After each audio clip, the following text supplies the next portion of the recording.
today, which will be delivered by Dr. Kapoor from King's, and she'll be discussing the role of the HPA axis in neurodevelopmental disorders. I'm pleased to say that the meeting is being sponsored by Pravika, and I welcome Jacob Bird along today, who's going to say a few words regarding Pravika and the products they can offer children with neurodevelopmental difficulties. Over to you, Jacob. Thank you, Dr. Marlowe. I just wanted to say hello to everybody. I think this is the East of England Community Pediatrics Group, so it's been some time since I've met everybody in Newmarket. I do appreciate the few minutes of speaking before the other talk happens, as I've not been able to catch up with everybody. There's a bit of an update, so I just wanted to mention a few things. One, something old, maybe a bit of a revisit with some Silenar, glycopyrronium bromide, and best patients that it helps with. Something new, because there's been something new since we last spoken. There's been an update in the British National Formulary for Children on glycopyrronium bromide and some guidance that's been given specifically on brand prescribing. And then one thing as a takeaway, so a bit of a gift for you guys to take away to action on in the future. So if everybody can have their telephone handy, at the end, we'll use the telephone, and that'll be your takeaway. So just make sure that everybody hears me, and I'm going to share my screen now.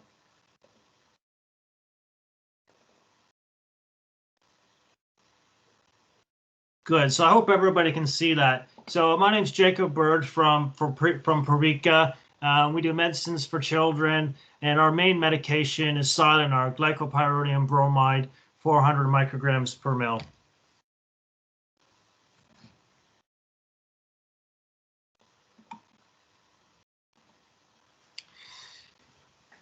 I do need to mention actually that if you experience any side effects in prescribing Silenar, glycopyrronium bromide, 400 micrograms per mil, you do need to report that via the yellow card system provided on the MHRA website.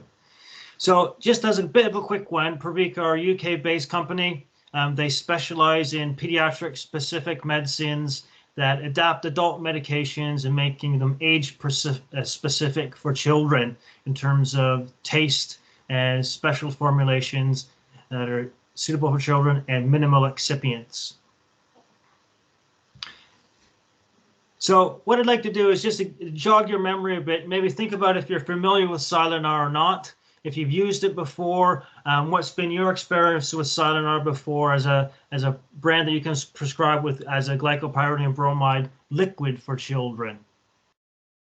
The reason I say that is we can talk about the type of patients that Silenar actually works well with. So I'll give a bit of a case study and a picture, and hold on to this picture of patients, and we'll use those patients as an update from the BNFC information that we do in a second. So just as a bit of an explanation, Rosie was a 14-year-old girl, quadriplegic, hydrocephalus, severe learning disabilities, and history of seizures, doubling in content, and chest infections. She had issues specific to drooling, constant excessive drooling, dehydration led to urinary infections. She had a poor self-esteem, and the quality of life was deemed actually quite poor as related to the drooling issues. Some physical issues as well, chin and chest rashes, losing food orally, frequent change of bibs that impacted on the family. Previous treatments were hyoscine patch. She had an allergic reaction to that, and high-dose glycopyrronium bromide tablets. So what I would do is get a picture of that little bit of picture of Rosie, you would say, and think about maybe two patients that you've had, like Rosie, that you've either prescribed a hyoscine patch to, and or you've prescribed a glycopyrronium bromide to. That may have been Silenar, or it may have been generic glycopyrronium bromide. Yeah. We'll come back to those patients in a minute and see if I've convinced you actually that Silenar should be prescribed with those particular patients best. Just a quick message in terms of what's new in terms of hyoscine patch prescribing. So there's been some actually updates in hyoscine patch, and I'm not going to mention this, only going to mention it briefly and then go on to the BNFC updates in terms of you think about when actually you prescribed the hyoscine in the past, why you've prescribed it in the past. One, it's not licensed for sialorrhea and severe chronic drooling, and two, the side effects are quite high, and it's led to patients not being able to tolerate the medication of hyoscine patch in the future. And that's been reflected in 2 studies. I'll just mention briefly, there's been a controlled study, a dry study, that showed that actually almost up to half the patients don't remain on hyoscine patch due to side effects over that 6-week period, and they had to discontinue, versus glycopyrronium bromide, a much higher percent that stays on. As well as there was a longer-term study that measured a pro-observational study, a real-world evidence study over 52 weeks that measured discontinuations for benzohexyl, glycopyrronium bromide, and hyoscine patch. Treatment cessation and discontinuations were very high with hyoscine patch. After 1 year, higher than 80% of the patients didn't remain on hyoscine patch, and they had to stop the study in relation to the side effects that it caused by crossing the blood-brain barrier. So the question is, so I'll put the cat amongst the pigeons a little bit and say, why would you choose to prescribe hyoscine patch? It works to some degree at reducing the symptoms of drooling, but it's not licensed for sialorrhea, and the discontinuation rates are very high. So actually, is it a good option in compared to Silenar, which is licensed for severe chronic drooling, and the reduction of those symptoms? So just quickly, the update from the BNFC, you may or may not have had a chance to look at this yet. So please, in the chat, if you want to link to this update data, stick your email address in there. We can get that data back to you directly. So there's 2 main updates with the BNFC, really. It clears up any dosing confusion that may have been there in the past regarding Silenar and its volume and its actual dose compared to generic glycopyrronium bromide.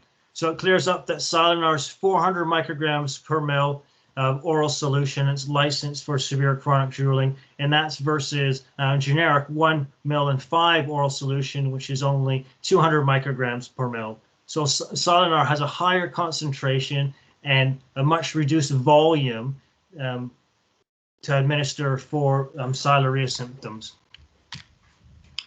Also is measured in a statement that there's bioavailability differences between Silenar and generic glycopyrronium bromide, and we'll come on to show the data why in a second, but the BNFC recognized that because of that, the 2 medicines aren't interchangeable. So if we've convinced you that Silenar actually is the medicine that should be prescribed because it's a lower volume, it has less excipients in it, and it's cost effective versus generic, you need to actually prescribe that by brand, and then GPs can look up why on the BNFC, and that they should follow your prescribing, your initiations on that. So it's 2.5 more volume than generic glycopyrronium bromide, and it's 25% more bioavailable than generic oral solution.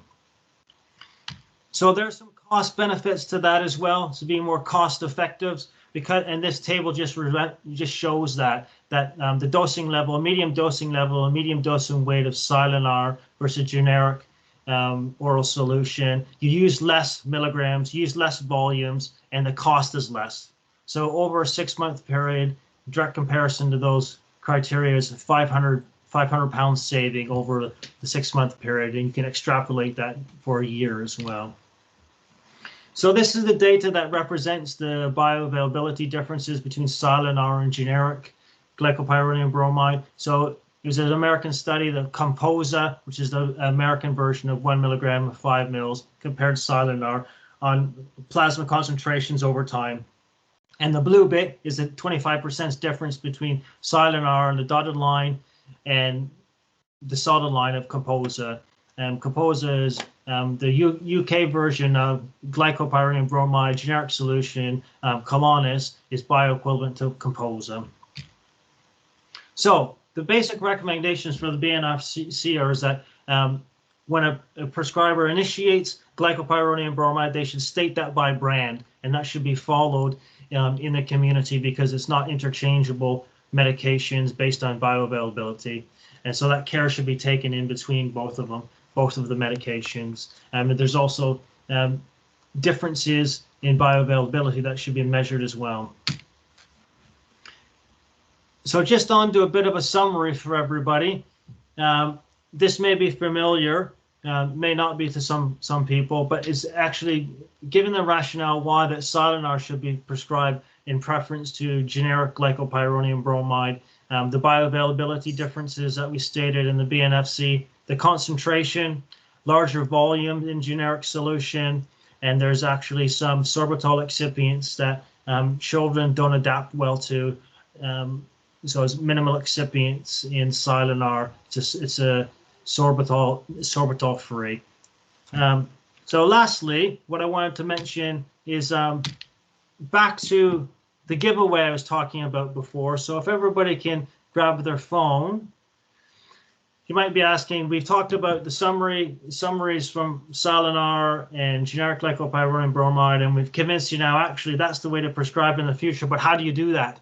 So this QR code, if you scan that into your phone, it will take you directly to a dosing app link on your phone's app store, be that an Apple or an Android.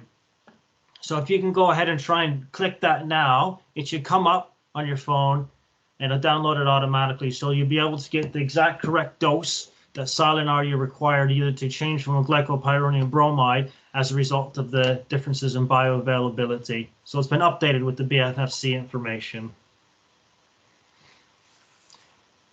So do let me know if you can download that. And the last question I would say is that go back to the Rosie case study that we talked about at the beginning, and I asked you to think about two patients. Think about a patient that had received drooling treatments that you're given hyoscine patch and one you'd given a generic glycopyrronium bromide. So hopefully we've given you some evidence to think about actually when those patients come back around again. You can use the dosing app and prescribe Silinar with them. Great, thank you, Jacob, for that. Thank you, and thank you for your sponsorship of the meeting today. I'll just relinquish control of that Right. screen if I can get back to it. Okay, Gary, good. That stopped yet? Okay, good. Right. Sorry, I neglected to say if there was any questions at the end. I think we're running a bit behind, Good. Jacob, but I think it will be recorded, so we can any questions I can forward to you. But thank you very much for your sponsorship. So, moving on to our main talk today. So it gives me great pleasure to introduce Dr. Kapoor from King's College Hospital in London. She's a paediatric endocrinologist with extensive training in the subject, and has undertaken a PhD from UCL on the genotype-phenotype correlations in children with congenital hyperinsulinism, and has been awarded 2 Clinical Research Associate Awards through the Wellcome Trust. And she's kindly offered to talk to us today about the role of the HPA axis in neurodevelopmental disorders. So I will pass you across to Dr. Kapoor. Many thanks for coming to speak to us today. Hi, can you see me and hear me? Yep. And if I can ask everyone to mute their microphones for now.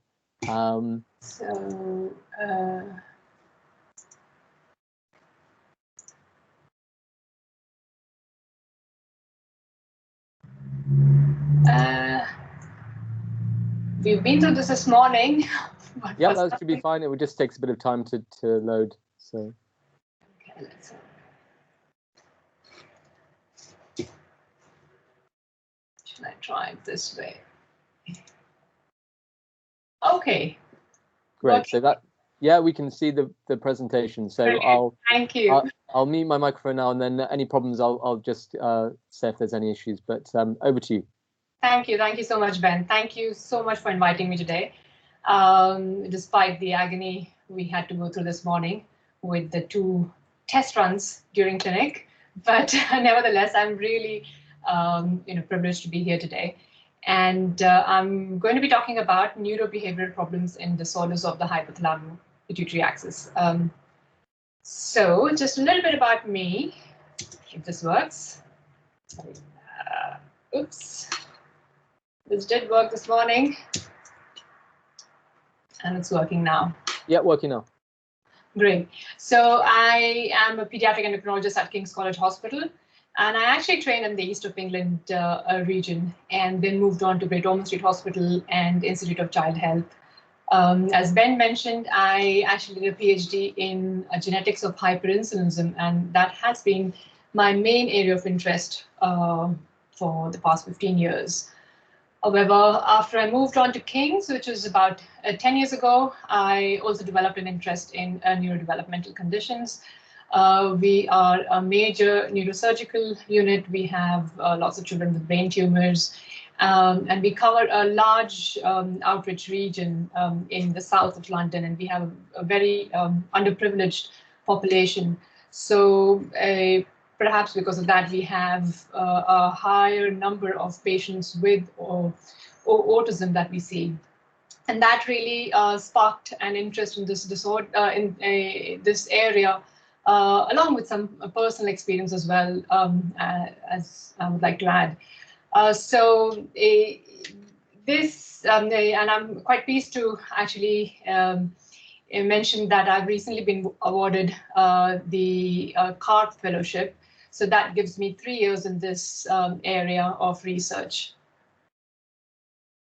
And moving on to the next slide. So I'm going to be talking about initially just an overview of the HPA axis, talk about hypothalamic dysfunction, and then share 2 specific phenotypes that may give us a clue in what hypothalamic dysfunction, what role hypothalamic dysfunction plays in the development of neurobehavioral issues. I will then talk about oxytocin, which is my area of interest as I'm an endocrinologist, and then we'll talk about my planned research. So coming on to the hypothalamo-pituitary axis, this is the hypothalamus, and this is the pituitary gland. And we know that the hypothalamus controls or regulates the pituitary gland, which then sends signals such as ACTH, TRH, growth hormone, and signals to the gonads to produce the various hormones. So ACTH then goes on to act on the adrenal glands, which produces cortisol. You've got TRH, which acts on the thyroid gland and produces the thyroid hormones. You've got your gonads, which then produce the sex steroids. And of course, the anterior pituitary also makes growth hormone, which has an effect on growth. So, but all of the actions of the pituitary gland are regulated by the hypothalamus. And so hypothalamus is really the center of growth and reproduction. Apart from that, it also regulates water and electrolyte metabolism by the production of ABP, which is produced by the hypothalamus and then stored in the posterior pituitary gland.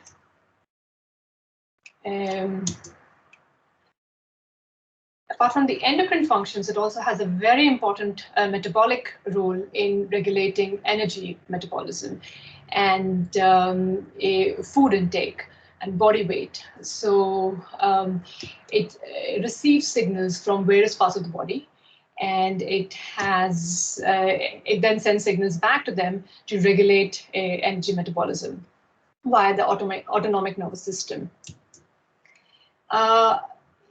Apart from the endocrine and metabolic functions, it also regulates body temperature. Hypothalamus regulates your circadian rhythms, your sleep-wake cycle, and has important role in behavior and cognition, specifically emotional expression and memory. This is a cut section of the brain. This is the hypothalamus. It's only a 4 mil structure, but it is composed of several small nuclei, which are actually divided into your anterior nuclei, your middle nuclei, and your posterior nuclei. And all of them have several different physiological functions. And this slide shows the various physiological functions that different nuclei have. So the anterior and middle nuclei actually regulate a lot of your hormonal functions. But then what you can see is there are shared functions as well, especially in terms of energy metabolism, eating patterns, where you've got different nuclei that function to regulate these areas.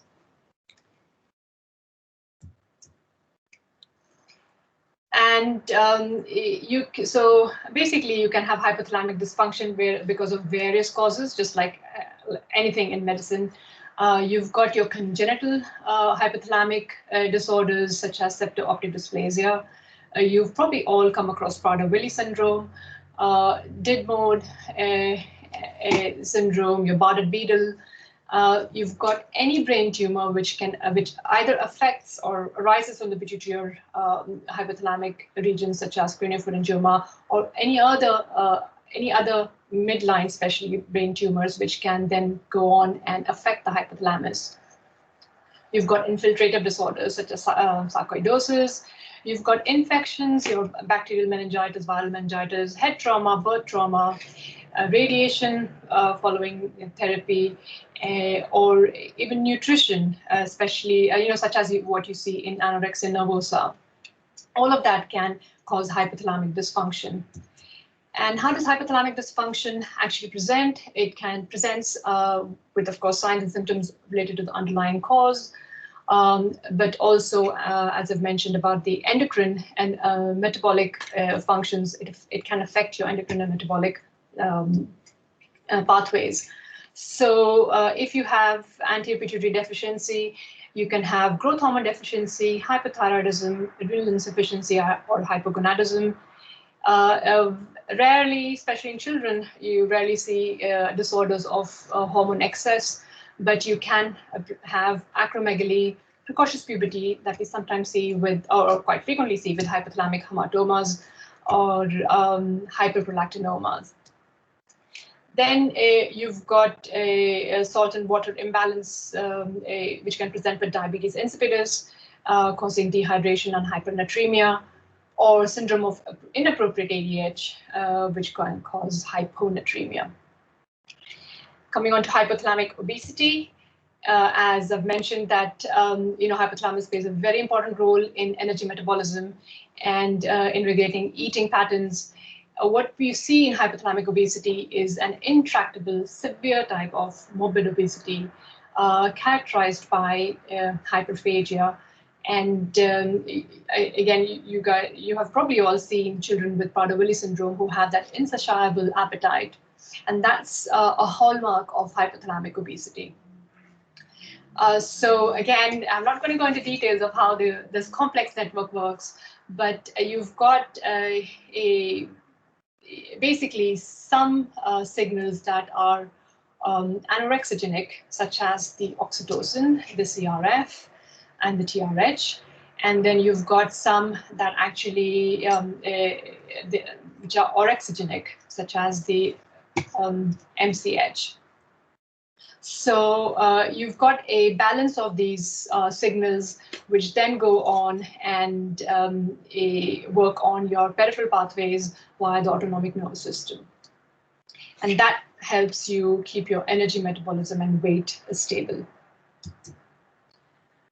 So, we are very, in endocrinology at least, we are very good at dealing with the endocrine effects. It's much simpler than actually dealing with the non-endocrine issues that we see in these children with hypothalamic dysfunction, who have deranged control of body temperature. They have abnormal sleep-wake cycle, and they have quite a number of emotional and behavioral abnormalities that I will talk about in the next section. So I'm going to talk about the neurobehavioral issues in two specific phenotypes, as I've mentioned. One of them is a congenital disorder, and one of them is an acquired disorder. The congenital disorder I'm talking about today is septo-optic dysplasia, and this condition is basically characterized by a triad of optic nerve hyperplasia, hypopituitarism, and defects in the midline structures of the brain. which is absence or dysgenetic septum pellucidum and or corpus callosum. So you need to have 2 of these 3 to qualify for a diagnosis of septal-optic dysplasia. And not surprisingly, they have so basically these children have defects in cognition because of the midline. I'm sorry, the mouse. Midline problems and hypothalamic issues. You have endocrine deficits and you have visual deficits. But it's the neurobehavioral problems, the social problems, and the sleep-wake cycle problems that actually really affect the families much more than the endocrine issues. So replacing the hormones, as hard as it might sound, is probably only half of the problem. Despite the number of tablets and injections that these children have, it's actually the other issues that come along with this disorder that is the bigger challenge. Hypothalamic obesity can be a huge challenge. That the children have again issues with eating disorder, sleep, and neurobehavioral issues that I'm going to just talk about a few studies that have discussed these issues. So this is the biggest study that has been published so far from Great Ormond Street Hospital, and this looked at a case notes review, just a retrospective review of 74 patients with either septal-optic dysplasia or isolated optic nerve hyperplasia. So this was actually published by the Vision or Developmental Visual team at Great Ormond Street Hospital. And they looked at the notes to see whether there was actually a mention of social communication and disorders in the patients, and whether any of these patients met a criteria for autistic spectrum disorder or had already been diagnosed with autistic spectrum disorder. So 30% of these patients had already had a diagnosis of autism, and 30% had one or more social communication, repetitive or restrictive impairments mentioned in the notes. And this is really a minimum estimate, as some children in the cohort were as young as 10 months, and so they wouldn't really have shown these issues yet.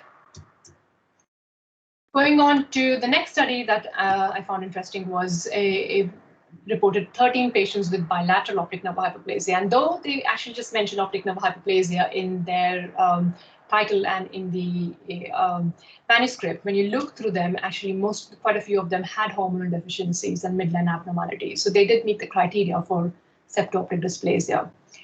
And they used a different assessment tool. They used ADI or ADIR, so Autism Diagnostic Interview, which is revised, or the YOCARS, which is quite frequently used to assess autism. But and they found very high numbers of children with autism. 46% met the criteria, 23% had autism-like, and only 31% of the patients had neither. So they also found problems with the cognition, and the phenotype that they described was mostly with anger outbursts, mood swings, rigid thinking, and narrow range of interest.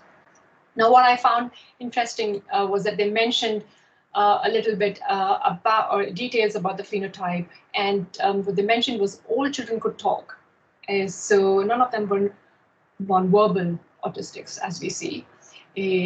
And 12 out of 13 had started talk at the expected age. So they did not really have speech delay, but the language had clear deficiencies with respect to communicative ability. So they have a different, probably a different type, or they have a characteristic phenotype of autism, which hasn't really been described in detail. Of course, these are blind children, so it's quite difficult to assess, and some of the features of autism or some of the features due to being blind may be perceived as being autistic, such as when they move their fingers in front of their eyes, or repetitive actions because of visual deficit rather than pure autism. So it's quite difficult actually to assess autism in children with septal-optic dysplasia. Again, there's one more study that I will mention about. This is a study by endocrinologists at Birmingham Children's Hospital, and they looked at 28 patients with septal-optic dysplasia and 14 with ONH, which is optic nerve hyperplasia, and they used a different tool. They used a questionnaire, and actually, I mean, the way the questionnaire works is if you have more than 15 points, it says you meet the clinical diagnosis of ASD, and if you are over 22 points, you meet the criteria for autism. So that's the old classification. And now we know that we no longer use the differentiation between ASD and autism. So that means a large number of children actually met the diagnosis for or were within the autistic spectrum disorder. But this questionnaire had its own problems, and because it had many questions that cannot be answered by visually impaired children, so not the ideal tool. And I must say, apart from these studies, I really could not find much except some case reports about autism and septal-optic dysplasia, and something that we see very commonly in our patient group. It is a rare condition. And because of that, we've got very small number of studies with very small sample sizes. But even with what we have, we now know that autism is prevalent in children with septal-optic dysplasia. As I mentioned, some of these behavioral problems may reflect blindisms due to a visual impairment. So what we need is large multi-center studies seeking to look at the prevalence and characterize the phenotype of ASD in these children, and build diagnostic tools that are adapted for those who are visually impaired. Hopefully that will help us develop screening protocols for ASD in such children. And we know that early intervention always helps these patient groups. So moving on to the next phenotype, I'm going to talk about craniopharyngioma, which is a tumor arising from the pituitary gland, and it's described histologically a low-grade tumor, but it can be quite destructive locally. Because it grows slowly, it can present late, and the later it presents, of course, the more morbidity it presents with. It can present with sudden visual loss. It can present with the symptoms of a raised ICP. And a lot of these children have had endocrine deficits which were not identified previously, or they go on to develop further endocrine deficits because of either surgery or further radiation therapy. They also have been described to have neuropsychological disorders, and characteristically are described to have pathological patterns of eating, insatiable appetite, obesity. They have a high survival rate, but the quality of life has been shown in various studies to be severely impaired, much more than other children with brain tumors. So again, a few studies that I will talk about. This is a systematic review very recently published a couple of years ago, and it looked at 471 studies, and 11 met the criteria for the review, but includes about 500 patients worth of data, and it shows that it showed that 57% of these children had neurobehavioral issues, which comprised mainly of irritability, impulsivity, emotional outbursts, aggressiveness. 41% had social issues, and 40% had emotional dysfunction. So these issues highly impair the quality of life of these children. And before I move on to other studies, I will actually talk about oxytocin and why that has been looked into other studies in these patients. So oxytocin is a hormone that is produced in the hypothalamus and secreted by the pituitary gland. It's like the AVP, it's stored in the posterior pituitary. And we know about its role in lactation and childbirth. But it is also a key factor in modulating social bonding, memory, cognition, and social behavior. And this has really been the area of research for many researchers in this field in the last 2 decades. And I'll talk more about it in a minute. That's why it's been looked at in patients with autistic spectrum disorder and schizophrenia. It's also been shown that there is an association of serum oxytocin levels and oxytocin receptor polymorphisms with the diagnosis and severity of autism. And it also plays a role in modulating HPA axis reactivity. And we know that there is an impaired stress response quite commonly seen in children with autism and in people who have anxiety and mood disorders. And oxytocin has been reported to work as an anxiolytic. So it reduces anxiety and it improves your stress response. Apart from that, oxytocin is also known to regulate appetite and metabolism. Hence, of course, it is of great interest in children with craniopharyngioma. It's a hormone that's produced by the hypothalamus. We know that the hypothalamus is involved in craniopharyngioma, and it could easily, if it was so simple, explain all the defects that we see in these children, such as emotional and cognitive issues, the issues with social bonding, and most importantly, hypothalamic obesity. So this paper reports 34 patients where they looked at salivary oxytocin levels before and after breakfast. And so normally after you've had a meal, your oxytocin levels should drop. Should increase because it's an anorexogenic signal. So, but what they showed was that variability in oxytocin levels before and after breakfast was impaired in patients with grade 1 hypothalamic lesions. Another paper looked at young adults with hypothalamic damage, and what they found was reduced baseline oxytocin levels, and they also found that when you what they actually did was looked at oxytocin following exercise, and exercise is known to be a stimulus for oxytocin release. A hug is also a stimulus for oxytocin release. So there are various known stimuli. A massage has been used as a stimulus in various studies as well to release oxytocin, but none of these tests have actually been validated, such as the other endocrine function tests that we have available.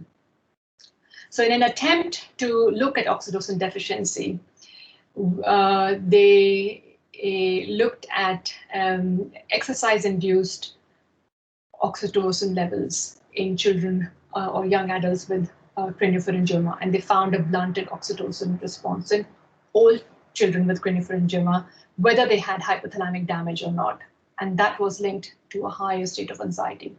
So not all patients with craniopharyngioma had lower oxytocin baseline levels, but all of them had a reduced response to the stimulation. And those children with hypothalamic damage did have reduced oxytocin levels. And these correlated with higher state of anxiety. Another study which looked at actually, that's the first study where they actually gave oxytocin, intranasal oxytocin of 24 units. And that's a dose that has been used in various reports of adults with ASD and schizophrenia. And they looked at emotional tasks, and they showed that actually emotional tasks before and after using a single dose of oxytocin improved. And finally, just there have been 2 case reports, which again, one of them just showed a parent observation, reported parent observation, which showed that there was improvement in social and behavioral behavior with oxytocin. And these are children with, there's a child with craniopharyngioma. And a recent paper in 2018 actually looked at obesity in a boy with craniopharyngioma. And it showed that over 6 weeks, the weight actually dropped after giving intranasal oxytocin, along with naltrexone as well. So it's actually following that paper that we've had many parents who have come to a clinic and asked us about oxytocin, because this case report did show marvelous results following trial of oxytocin. But there are no other published reports of using oxytocin in this population or in children with any form of hypothalamic dysfunction. So oxytocin is an old molecule with new promises. As I mentioned, for decades we've known about how important it is for birth and for breastfeeding, but in the past 2 decades, there's so much research on this molecule. It has shown that it has important role in behavior. In pain control, it's actually an anti-inflammatory, and it has been shown actually to work as a pain analgesic during a birth as well. It suppresses feeding, increases metabolic expenditure, and it regulates autonomic nervous system. And I found this paper really interesting, which is a review on how oxytocin signaling may guide the development of the brain and gastrointestinal system. And as we are aware that there's a lot of research on the gut-brain axis and how it affects various disorders, name it autism, schizophrenia, anxiety, depression, and what this figure shows us is that oxytocin actually works as an anti-inflammatory in the gut as well. So it dampens the inflammation and oxidative stress during birth and lactation, but also enhances autophagy in enterocytes during lactation. It promotes differentiation of enterocytes and reduces cellular stress in enterocytes. So it plays a very important role in the development of the gut at birth. And the gut bacteria, actually, specifically Lactobacillus reuteri, it stimulates the vagus nerve to stimulate oxytocin release from the paraventricular nuclei of the hypothalamus. So this is how the gut microbiome works with the autonomic system, helps release oxytocin, which then goes on to help with the development of the gut at birth. So oxytocin plays a really important role in the fetus and in the just after birth in terms of developing a normal barrier function of the gut. And we know that this is really important, recent research has shown that leaky gut can play an important role in the development of autism. And there are some, promising trials of FMT that are being used, that has been used in autism. So perhaps it works through the oxytocin system. And now my slides have stopped working. Okay, and this is the same article, and the text in black are from reports or research done in rodents, and the text in blue is the hypothesis by the author. So in the nervous system, what has been shown in rodents is that it mediates switch in the GABA signaling. it inhibits oxidative stress, inhibits microglial activation, and these are all such important roles in neurodevelopmental disorders and also in inflammatory disorders of the brain. Again, on this side, as you know, it also, what the review also mentions is about the role of oxytocin changes from birth to adult. So it's got different functions throughout the different periods of life, which is why why I have discussed two different phenotypes today: a congenital disorder, septo-optic dysplasia, and an acquired disorder of the hypothalamus, craniopharyngioma. And I think it will be interesting to look at these two phenotypes, and that might give us a clue about how oxytocin helps in development of neurobehavioral issues through different at different times of life. So just to mention that treatment trials, although in hypothalamic dysfunction has not been described, there have been various reports of intranasal oxytocin which have reported improved sociability in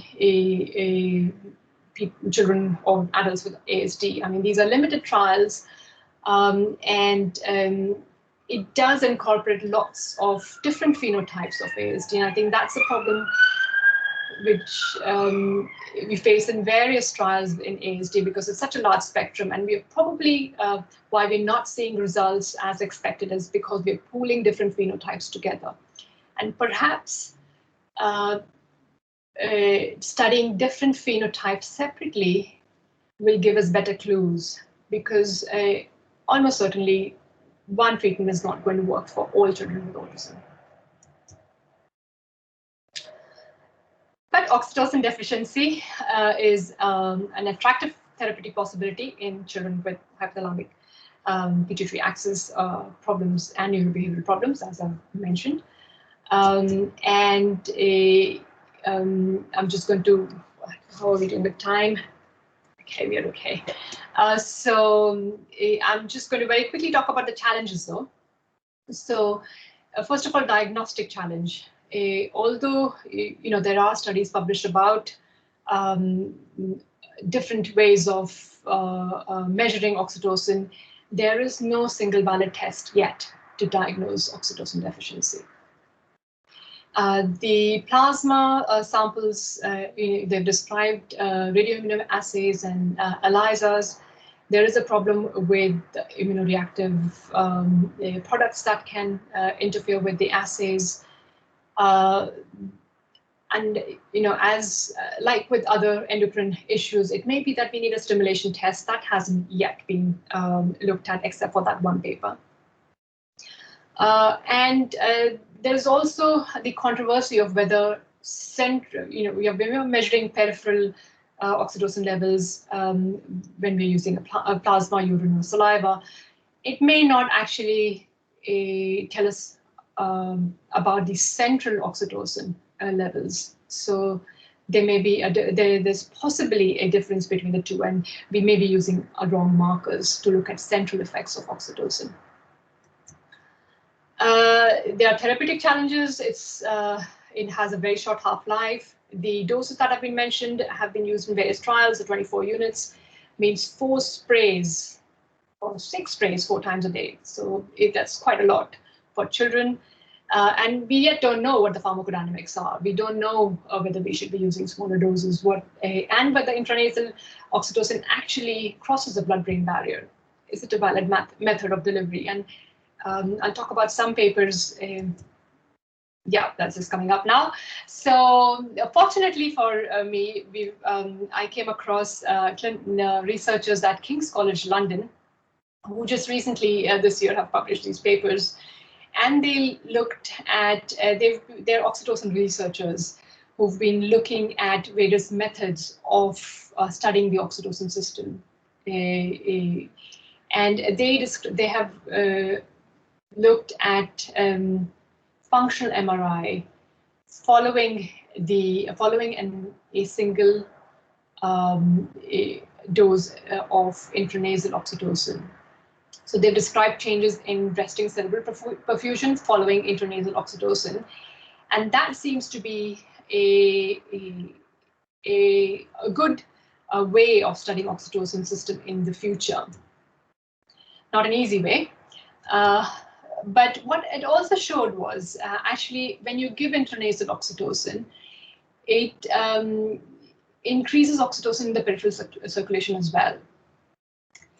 And it increases the perfusion in key areas where oxytocin works. So it gives us some validity about the use of intranasal route. What they also showed was that actually there is a different, the changes are different when you use different doses. So in fact, lower doses may be better. And again, you need further studies to look at different doses affecting, because different doses affect different regions. But these methods have shown that actually intranasal oxytocin seems to be a valid method to engage the brain's oxytocin system, and also shows that systemic oxytocin also increases. When you give intravenous oxytocin, that also increases your or shows similar changes in cerebral perfusion, which means systemic oxytocin is as important, or probably has some importance in the central effects of oxytocin. And as I had previously mentioned about the vagus nerve, it's possible that peripheral oxytocin works centrally through the vagus nerve. So there are lots of questions that have yet to be answered about oxytocin system, and that's something that I'm working as a group now to study further. And these patients that I've mentioned about, the children with hypothalamic dysfunction, I think are probably the best patient population to work with, because they are they're highly likely to have oxytocin deficiency. And hence this is going to be a collaborative study between KCL and KCH. We're going to look at behavioral cognitive abnormalities, hyperphagia, and integrity of the oxytocin system in these two rare pediatric cohorts. Hopefully will give us a clue about other, oops. Okay, I can't go back. I don't know how to do it. Yes. So will give us a clue about other neurobehavioral issues and a role of oxytocin. So here we are, this is me, clinician with the cohort. We've got our neuroimaging colleagues that I've talked about. We also have a developmental psychiatrist, Professor Santosh Paramala, who has set up the regional tertiary center for autism. And we will be using a third party who are known, who have been working in the field of oxytocin for several years, and be looking at measuring oxytocin for us. So the question that we are asking is there a link between alterations in the physiology of oxytocin system and the neurobehavioral eating and metabolic problems often observed in these children with HPA axis damage? And how does the children's or adolescents' brain respond to a challenge with a single dose of intranasal oxytocin? And we want to also look at the differences between the congenital and acquired causes. So actually, I'm going to skip this slide because the next slide tells us more about the methodology. So we're going to look at a cohort of children with these disorders and have healthy age-matched controls. We're going to phenotype them twice over 6 months, and we're using the Health Tracker platform, which has been actually developed by Professor Santosh Paramala and has been used in various research studies. It uses PONS, How Are You, ACB, and SCQ. So it's an online database which the parents can go on to, and they can fill in the phenotype of using these questionnaires. These are valid questionnaires, and also the hyperphagia questionnaire. All of it takes about an hour. And we will measure plasma oxytocin twice over 6 months. We're measuring it twice, and we're going to measure it 3 times each time. So we have 6 samples per participant. And it has been shown again by my collaborators that actually repeating the samples increases the reliability.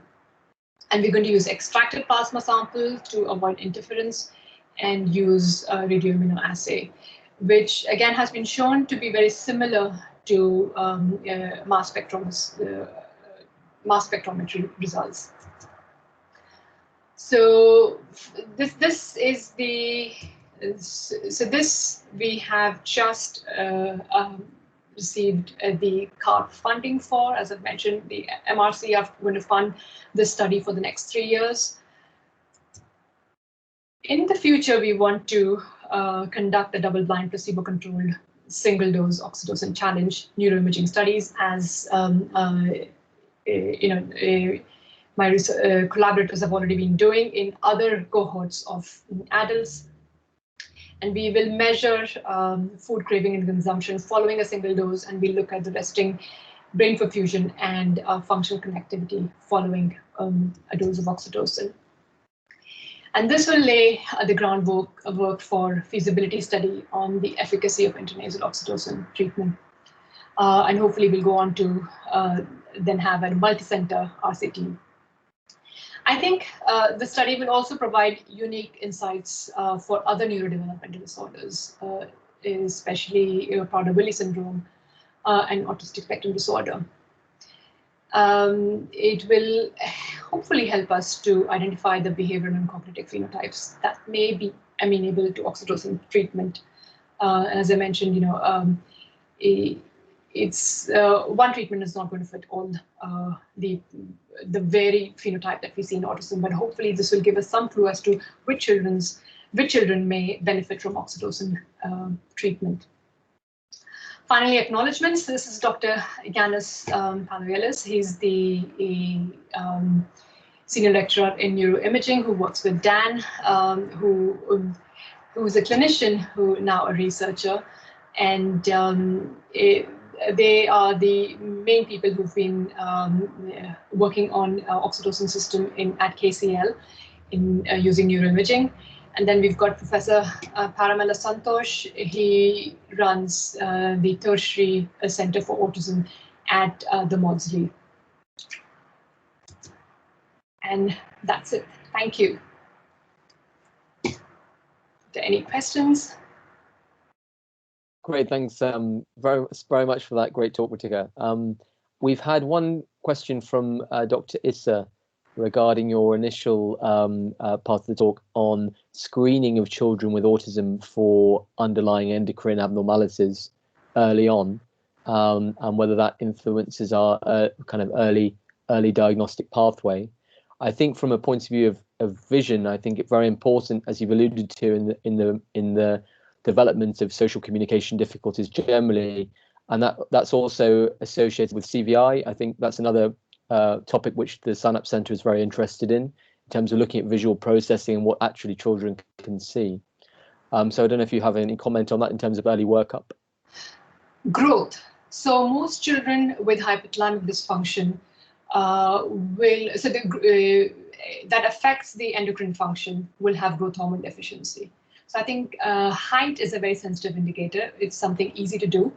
And of course, almost every child, or every child with autism should have a thyroid function test, so that will help pick up, which should include a T4 along with TSH, because with central hypothyroidism, you may have a normal TSH. But in children, generally, all laboratories always check the T4 levels as well. Great, thank you. And I had another question regarding, I think, dysautonomia in general amongst the population that we see, having how prevalent it is, and the effect it has on glucose control. And I think it's a really exciting project you're describing. I had a question regarding, I mean, we had our group meeting today, and they talked a lot about eating disorders and ARFID in particular, and how that interplays with as you said, oxytocin and stress. So I'm really interested to hear about your research, and I'm very pleased you received your funding for it. Thank you. I mean, impaired stress response is a completely different area. I think that, I mean, although it integrates with oxytocin system, but there's so much more to that. And you see that there's already a lot of research, but again, not very good tools to diagnose autonomic dysfunction or impaired HPA axis reactivity. And perhaps the next study. Right. Anyone else for any questions for Dr. Kapoor?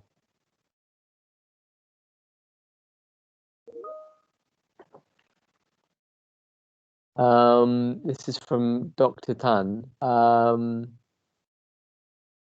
So that's a good point. So I think in terms of children with autism without associated learning impairment, we wouldn't normally investigate. So Dr. Tan has suggested, would it be worthwhile investigating all children with a diagnosis in terms from an endocrine perspective, in terms of thyroid and other tests? I would say they should definitely have thyroid functions as well. And growth is growth not something that you would normally look at? Growth is. We should always look at growth, and I think it's done variably across the region. Actually, as we discussed today, especially if a child is not able to understand or participate really in the measurements. But I think it's definitely something very important. It is difficult, but you've got surrogate markers such as what the parents think about the growth. Is the child growing out of trousers? Is your shoe size changing? So questions like that might help you. I mean, usually parents are very good at picking up growth issues because children start looking different from the peers if they're not growing.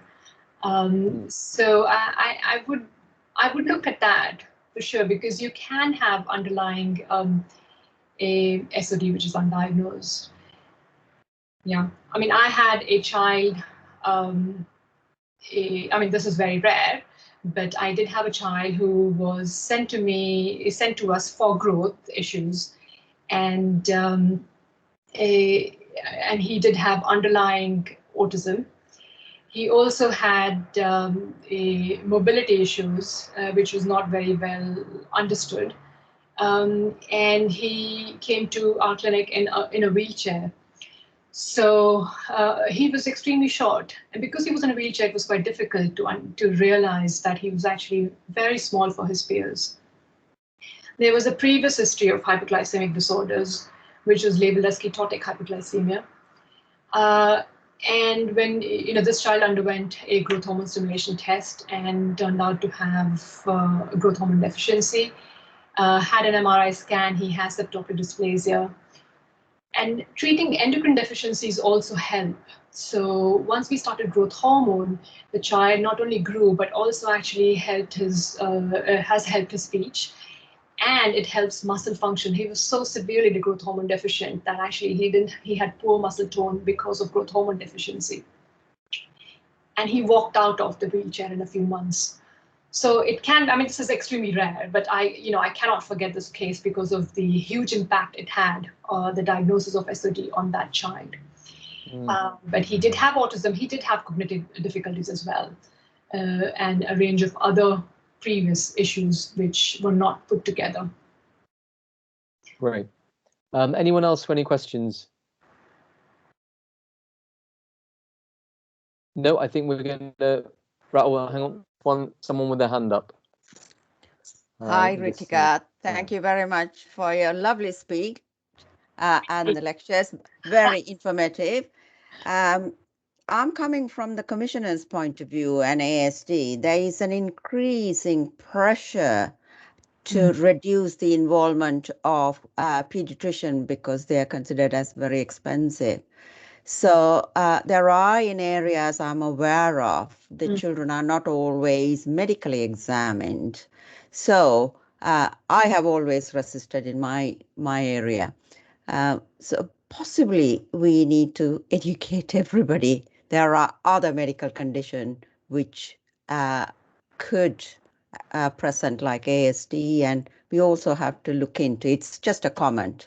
So I think all of us need to take your lecture very seriously and educate our commissioners.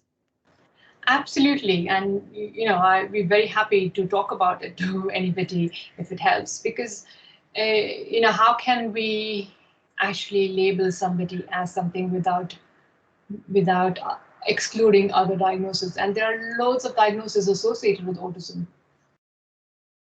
So a good physical examination, height and weight if possible, just the basics are really, really important, as you mentioned, Viji. Yeah, I agree, 100%. Thank you, Ritika. Great. I think that's a good spot to stop. Can I just mention that actually Viji has been my teacher, so I trained under her a long time ago. So lovely to see you there. Same here, Ritika. Great. Well, thanks very much for coming along today, and we look forward to seeing your research develop in the future. And bear us in mind for any of your multi-center trials with our population at the Sign Up Center. Definitely will do. Perfect. All right. Bye. Thanks. See you soon. Bye. Thank you.